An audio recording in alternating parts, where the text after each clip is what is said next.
पानी हम सब हर रोज पीते हैं, है ना? पर क्या कभी सोचा है कि इसे पीने का भी कोई सही या गलत तरीका हो सकता है? आज हम सदियों पुराने कुछ ऐसे ही रहस्यों से पर्दा उठाने वाले हैं। तो चलिए इस दिलचस्प सफर की शुरुआत करते हैं।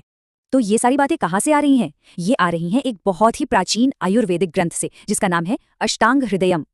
इसे बस एक किताब की तरह मत देखिए, ये तो समझ लीजिए कि स्वास्थ्य का एक खजाना है जो हमारी पीढ़ियों ने संजो के रखा है।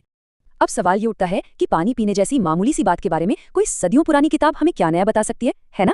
चलिए पता लगाते हैं कि ये पुराना ज्ञान आज भी हमारे लिए कितना काम का हो सकता है। अच्छा, सबसे पहले बात करते हैं ठंडे पानी की। आयुर्वेद में इसे शीतल जल कहते हैं। अब ज्यादातर लोग मानते हैं कि ठंडा पानी पीना अच्छा नहीं होता, पर मजे की बात यह है कि हमेशा सच नहीं है। असल में कुछ खास हालात में तो ठंडा पानी पीने की सलाह दी जाती है। और ये देखिए, ये कोई मनगढ़ंत बात नहीं है।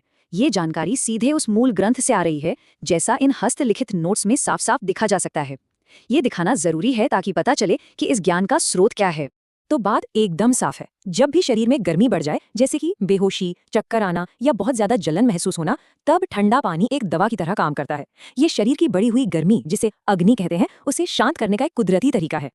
चलिए अब सिक्के का दूसरा पहलू देखते हैं, यानी गर्म जल या गर्म पानी। ये सिर्फ एक आरामदायक पेय नहीं है। आयुर्वेद की माने तो ये सेहत के लिए फायदों का एक पावर हाउस है, खासतौर पर हमारे पाचन के लिए। और फिर से चलिए स्रोत पर एक नजर डालते हैं। इन नोट्स को देखिए जरा, फायदों की लिस्ट कितनी लंबी है। ये सिर्फ एक दो चीजों के लिए नहीं, बल्कि पूरे शरीर के लिए फायदेमंद बताया गया है।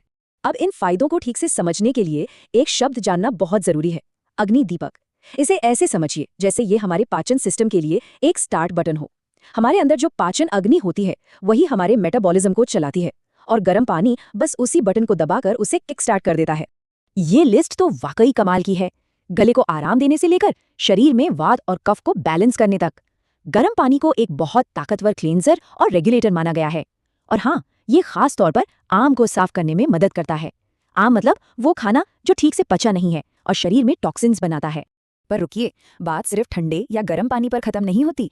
एक तीसरी बहुत ही खास तरह के पानी का भी जिक्र है इस ग्रंथ में, और ये बात जानकर शायद थोड़ी हैरानी हो। तो देखिए स्रोत हमें क्या बताता है। जब पानी को उबालकर उसे अपने आप कमरे के तापमान पर ठंडा होने दिया जाता है तो उसके गुण पूरी तरह से बदल जाते हैं। इसे लघु कहा गया है, मतलब ये पचने में बहुत हल्का हो जाता है और शरीर इसे आसानी से सोख लेता है। तो फिर इसका सबसे बड़ा फायदा क्या है?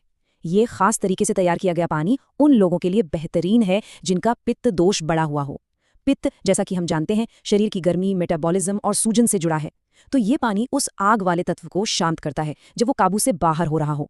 लेकिन यहाँ एक बहुत जरूरी चेतावनी भी है। इस पानी को हमेशा ताज़ा ही पीना चाहिए। ग्रंथ में साफ साफ लिखा है कि अगर इसे ज्यादा देर तक, जैसे कि रात भर रख दिया, तो इसके फायदेमंद गुण नुकसानदायक बन सकते हैं। ये एक बहुत गंभीर बात है जिसे नजरअंदाज बिल्कुल नहीं करना चाहिए। और अब आते हैं शायद सबसे काम की सलाह पर, जो ये प्राचीन ग्रंथ हमें देता है। बात सिर्फ पानी के टेम्परेचर की नहीं है, बल्कि इस बात की भी है कि हम उसे पीते कब हैं। जी हाँ, क्योंकि टाइमिंग ही सब कुछ है। जरा इस सीधे साधे डायग्राम को देखिए। इसमें खाना खाते समय पानी पीने के 3 अलग अलग समय दिखाए गए हैं, और जैसा कि हम अभी देखेंगे, हर एक का शरीर पर बहुत अलग असर होता है। तो चलिए इसे एक एक करके समझते हैं। पहला, खाने से ठीक पहले पानी पी लेना। यह हमारी पाचन अग्नि को कमजोर कर सकता है, जिससे खाना ठीक से नहीं पचता। दूसरा, खाने के दौरान घूट घूट करके पानी पीना। इसे सबसे अच्छा माना गया है क्योंकि यह संतुलन बनाए रखता है। और तीसरा, खाने के तुरंत बाद ढेर सारा पानी पी लेना। ये पाचन को धीमा कर देता है और आगे चलकर मोटापे की वजह भी बन सकता है। तो कुल मिलाकर सार क्या है? यही कि बात सिर्फ गर्म या ठंडे पानी की नहीं है। असली बात है अपने शरीर की जरूरतों को समझना, उसके इशारों को सुनना और पानी को एक ताकतवर औजार की तरह इस्तेमाल करना, जो हमें स्वस्थ और संतुलित रखने में मदद करे।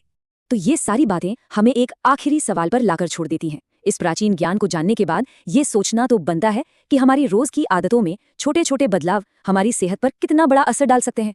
बात सिर्फ पानी पीने की नहीं है, बल्कि समझदारी से पीने की है। तो क्यों ना आज से ही कोई एक छोटा सा बदलाव करने की सोची जाए।